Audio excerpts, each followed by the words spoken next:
Meet two of the worst players in D&D history I've ever encountered. Hi everyone, All Things D&D is back with another story. Some players just refuse to understand what the core concept of Dungeons & Dragons is, and that's being a team. If you're not being a team player, you better prepare for the consequences. I'm proud of these two groups for not putting up with these two terrible players. In one of my campaigns, I had a tiefling barbarian who was a complete misogynist.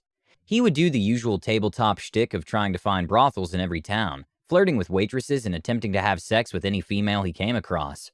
The character relied exclusively on his muscles and looks, and not at all on his brains, since his player had decided to put intelligence as a 6 on the point buy, so as to maximize strength and charisma. The campaign had stranded the party on a pirate-controlled island, where they were being hunted by cultists, and they were trying to keep a low profile so as not to be noticed.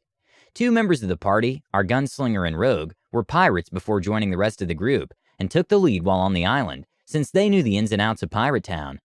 As it happens, our rogue was in debt to the pirate queen Bonnie Ann, who owned a fleet of ships, and controlled most of the trade in and out of the Pirate Town port. While the gunslinger and rogue met with Bonnie Ann and successfully negotiated getting the rogue's debt taken care of, the tiefling barbarian went and got stupid drunk, and of course made his way to the brothel. As DM, I was happy enough to leave him there, since I was busy role-playing with the other characters, and the tiefling's player never bothered with RP unless forced into it. Unfortunately, that's not how it went down. After getting bored, the tiefling went looking for his friends, and found them in Bonnie Ann's tavern, their business concluded. He immediately swaggered over and started clumsily trying to chat up Bonnie Ann, the pirate queen. This was a mistake. Bonnie Ann was the boss around here, and everyone with a brain knew to stay off her bad side, because she didn't become pirate queen by being nice. She was not impressed with the tiefling one bit, and she shut him down immediately by pulling a gun on him. "Now if I were you, I'd think long and hard about what I said next," she said, pointing the gun straight at him. "Nobody talks to me that way. Not in my town." Ordinarily, that would be the cue to shut up and back off, but like I said, the tiefling was a misogynist and had the intellect of a shrew, and he just barreled on oblivious.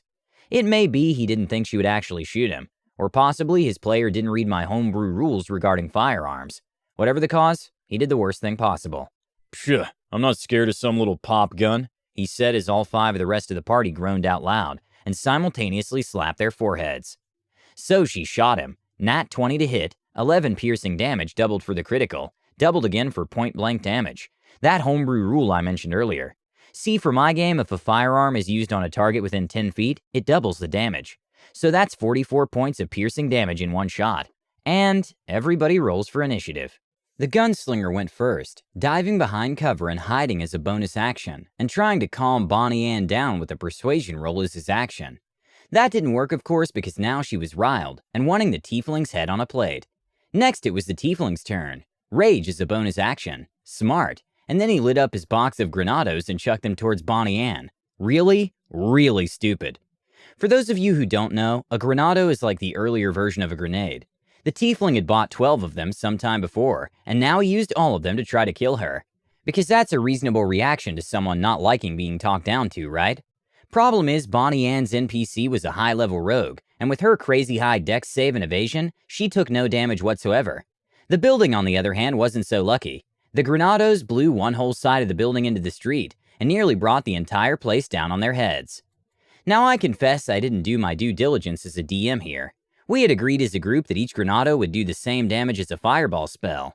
In the moment though, I didn't want to calculate the full damage, which I have no doubt would have resulted in a TPK right there. So I dealt a nice round 50 points of fire damage to everyone in the room, except Bonnie Ann and our rogue, who neatly dodged and evaded damage.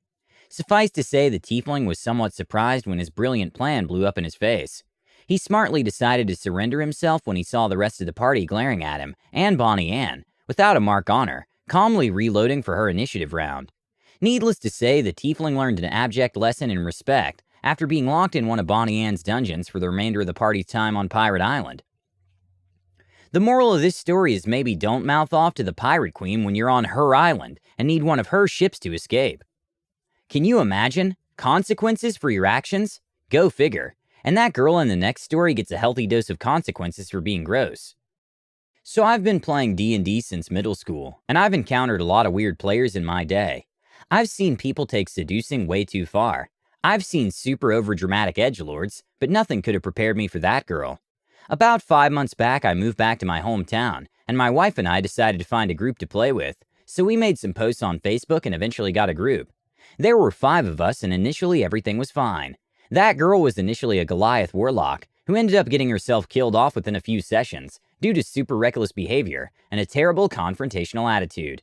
To give some context, a few of that girl's prior decisions included kidnapping a wizard's apprentice in the middle of the night and waterboarding him for information, which he didn't have, killing a bar patron for refusing to sleep with her, washing her armpits with holy water from the local church, especially pissed off me, being a paladin, making extremely inappropriate sexual jokes and innuendos out of game nearly every session, despite all of us telling her we didn't appreciate them.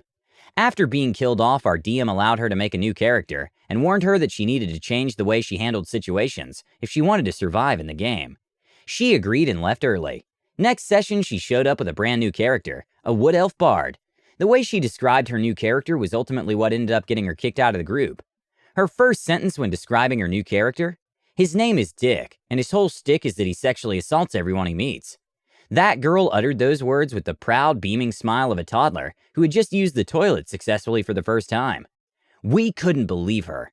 At first, we thought she was joking, but when she started talking to patrons of the tavern, we quickly found out she was serious. Her first order of business was to go up to the bartender and attempt to grab his junk. She didn't get a roll for it. She was politely yet firmly asked to leave. She made several posts about us on the D&D groups, calling us misogynistic pigs for not allowing her to express herself freely. Our group is one person lighter, and we're all the happier for it. And just so you don't think we were being overly sensitive and jumped the gun on kicking her from the party, I'll expand on a few things just for clarification. Oh, and a friendly reminder, even if people are being overly sensitive, it's their game too, and they have every right to feel comfortable while playing it.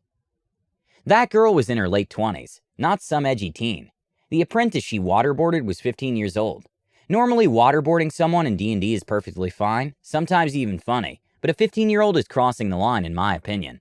The armpit washing is admittedly kind of funny. It was funny in Kung Fu Panda, and I suppose it's funny here, but the way it was done was purposefully disrespectful to religion in general.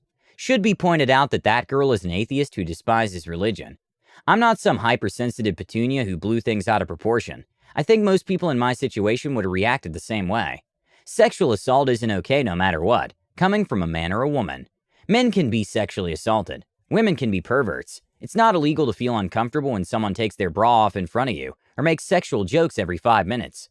For those of you out there who have experienced similar situations, my heart goes out to you. I hope you get the support you need. Don't put up with things that you don't like. Be firm and get rid of those people. They can find games where they're comfortable doing whatever things they're into. Don't let them ruin your experience. Please let us know what you think and comment below.